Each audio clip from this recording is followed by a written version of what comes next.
സുഹൃത്തുക്കളെ നമസ്കാരം. മറ്റൊരു കുഞ്ഞു വീഡിയോയിലേക്ക് സ്വാഗതം. ഇന്റർനാഷണൽ ഫിലിം ഫെസ്റ്റിവൽ ഓഫ് കേരളയുടെ പശ്ചാത്തലത്തിലാണ് ഞാൻ എൻ്റെ പ്രേക്ഷകരുമായി സംവദിക്കുന്നത്. 1997 IFFKയിൽ പങ്കെടുത്ത സുന്ദര ഓർമ്മ എൻ്റെ മനസ്സിലുണ്ട്. അന്നാണ് ജോൺ അബ്രഹാമിൻ്റെ അമ്മയറിയാൻ എന്ന സിനിമ ഞാൻ കാണുന്നത്. പൊതു പ്രദർശനത്തിനൊന്നും എത്താത്തൊരു സിനിമയായിരുന്നു. അതിൻ്റെ മേക്കിങ് ഇന്നും മനസ്സിൽ ഒരു ആവേശമായി നിലകൊള്ളുന്നു. പിന്നീട് 2002 വരെ, അതായത് 1998 മുതൽ 2002 വരെ സൂര്യ ചലച്ചിത്ര തുടങ്ങിയ ഫിലിം സൊസൈറ്റികൾ സംഘടിപ്പിച്ചിരുന്ന ഫിലിം ഫെസ്റ്റിവലുകളിലും ഞാൻ പതിവായി പങ്കെടുക്കുമായിരുന്നു. ഒരു യഥാർത്ഥ ചലച്ചിത്ര പ്രേമിയെ സംബന്ധിച്ചിടത്തോളം വേഴാമ്പലിന് മഴക്കാലം പോലെയാണ്. കാരണം ഒരു വേഴാമ്പലിന് മഴ കിട്ടുമ്പോഴുള്ള അനുഭൂതിയാണ് ഒരു യഥാർത്ഥ ചലച്ചിത്ര പ്രേമിയെ സംബന്ധിച്ച് ഫിലിം ഫെസ്റ്റിവലുകൾ നൽകുന്നത്. ധാരാളം സിനിമകൾ, ഇവിടെ പലതിൻ്റെയും പേര് ഓർക്കുന്നില്ല, പല സിനിമകളും പല ഭൂഖണ്ഡങ്ങളിൽ നിന്നുള്ള, പല രാജ്യങ്ങളിൽ നിന്നുള്ള സിനിമകൾ ഈ കാലയളവിൽ കാണാൻ ഭാഗ്യം ഉണ്ടായി.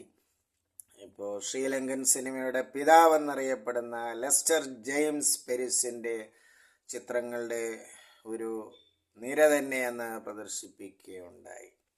അദ്ദേഹത്തിൻ്റെ സിനിമ എന്നെ സംബന്ധിച്ച്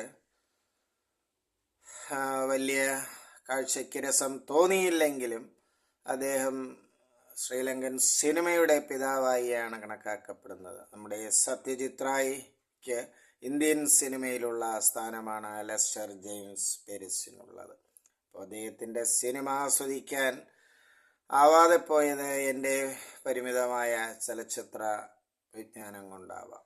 പിന്നെ ഫിലിം ഫെസ്റ്റിവലുകൾ ചലച്ചിത്ര പ്രേമികൾക്ക് പറഞ്ഞതുപോലെ ഒരു നിധി തന്നെയാണ്. മുമ്പ് ചലച്ചിത്ര ഫെസ്റ്റിവലുകളിൽ സ്പോട്ടിൽ തന്നെ ചില ചിത്രങ്ങൾക്ക് ടിക്കറ്റ് ഇഷ്യൂ ചെയ്യുന്ന ഒരു രീതി ഉണ്ടായിരുന്നു. ഇന്നിപ്പോൾ ഡെലിഗേറ്റ് പാസ് സംഘടിപ്പിച്ചാൽ മാത്രമേ ചിത്രങ്ങൾ കാണാനും ഈ ഷോയിൽ പങ്കെടുക്കാനും പറ്റുമെന്ന് തോന്നുന്നു. ധാരാളം ചിത്രങ്ങൾ ഇപ്പോൾ കണ്ടത് ഓർമ്മിക്കുകയാണ്. കാരണം സിനിമയെക്കുറിച്ച് പഠിക്കാനും നല്ല സിനിമ എന്തെന്ന് മനസ്സിലാക്കാനും ഈ ഫിലിം ഫെസ്റ്റിവൽ ചലച്ചിത്ര പ്രേമിക്ക് ഒരു സഹായം നൽകുന്നു. ഇപ്പോൾ കച്ചവട വിജയമുറപ്പിക്കുന്ന ചിത്രങ്ങളാണ് പൊതു പ്രദർശനത്തിനായി എത്തുന്നത്. അത് എല്ലാ വിഭാഗം ജനങ്ങളെയും, അല്ലെങ്കിൽ എല്ലാ നാട്ടുകാരെയും മുന്നിൽ കണ്ടുകൊണ്ടാണ് അത്തരം ചിത്രങ്ങളുടെ മേക്കിംഗ്. ഇപ്പോൾ ഫിലിം ഫെസ്റ്റിവലിൽ പ്രദർശിപ്പിക്കുന്ന ചിത്രങ്ങളിൽ കൂടി നമുക്കൊരു രാജ്യത്തിൻ്റെ, ഒരു പ്രത്യേക സംസ്കാരത്തിൻ്റെ, ഓരോ ജനങ്ങളുടെയും സ്വഭാവ രീതി, മറ്റ് മൗലികമായ വിഷയങ്ങളൊക്കെ കൂടുതൽ എടുത്തറിയാൻ കഴിയുന്നു. ധാരാളം ചിത്രങ്ങൾ ഞാൻ തന്നെ കണ്ടത് ഓർക്കുകയാണ്. പേരൊന്നും ഇവിടെ ഇപ്പോൾ പറയാൻ കഴിയുന്നില്ലെങ്കിലും.